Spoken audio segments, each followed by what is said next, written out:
আমার স্বপ্নর ডাকে আমাদের সমাজের কিছু উন্নয়নমূলক কর্মকাণ্ড করার জন্য। তো আমার স্বপ্ন স্বেচ্ছাসেবী সংগঠনে আমাদের কিছু উদ্দেশ্য আছে। আমরা কিছু কাজ করতে চাই সাধারণ মানুষদের নিয়ে। তাদের ভিতরে আমি উল্লেখযোগ্য কিছু কাজের কথা বলি। আমরা জানি যে আমাদের দেশের মৌলিক চাহিদা পাঁচটা: খাদ্য, বস্ত্র, বাসস্থান, চিকিৎসা, শিক্ষা। তার ভিতরে হচ্ছে আমরা চাই যে শিক্ষা সচেতনতা বৃদ্ধি করা। আমরা জানি স্থানীয় পর্যায়ে আমাদের খাতামধুপুর এবং কাশিনামের ভিতরে দুইটা শিক্ষা প্রতিষ্ঠান আছে। এক হচ্ছে খালি সাহেবের পুকুর স্কুল অ্যান্ড কলেজ, দ্বিতীয় হচ্ছে হাজারিয়ার, আর হচ্ছে আরেকটা হচ্ছে চৌরা। এই কয়েকটা হচ্ছে শিক্ষা প্রতিষ্ঠান। এর ভিতরে হচ্ছে আমাদের এই দুই ইউনিয়ন মিলে প্রায় 50,000-এর মতো জনগোষ্ঠী আছে।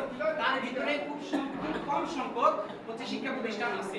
এই শিক্ষা প্রতিষ্ঠানগুলোতে যে তরুণী এবং মেধাবী যারা শিক্ষার্থী, তারা হচ্ছে কি মানে ভালো শিক্ষার যে মান উন্নয়ন, এইখানে সেই ধরনের ভালো শিক্ষক প্লাস হচ্ছে সেই পরিবেশটা কিন্তু আমাদের এখানে নাই।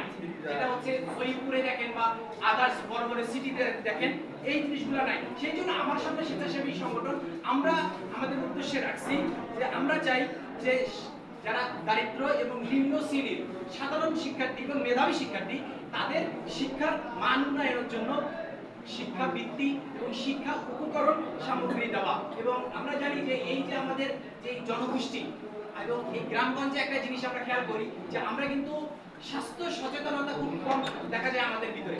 এর জন্য হচ্ছে হয় কি, আমাদের যে জনগোষ্ঠীর ভিতরে ম্যাক্সিমাম টাইম দেখা যায় যে বিভিন্ন ধরনের রোগ বালাই, অপরিষ্কার, এই ধরনের বিষয়গুলো হচ্ছে খুব খেয়াল করা যায়। এই জন্য আমার স্বপ্ন স্বেচ্ছাসেবী সংগঠন হচ্ছে আমরা মেডিকেল ক্যাম্প করতেছি, আবার এই যে রক্তের গ্রুপ নির্ণয় করতেছি, সামাজিক ভাবে অ্যাওয়ারনেস দিতেছি, সচেতনতা ছড়াই দিচ্ছি, যাতে করে আমাদের স্থানীয় পর্যায়ে বিশেষ করে এই যে অঞ্চলের মানুষ, আমরা এই উত্তর অঞ্চলের মানুষ যেন আমরা ভালো করে একটা সুষ্ঠু পরিবেশে থাকতে পারি, এই জন্য এই ব্যবস্থাগুলো করতেছি। আমরা করতেছি কি, দারিদ্র যে নিম্ন শ্রেণীর যে মানুষ, এই মানুষগুলোকে কিভাবে সহায়তা প্রদান করা যায় সেই বিষয়ে কাজ করতেছি।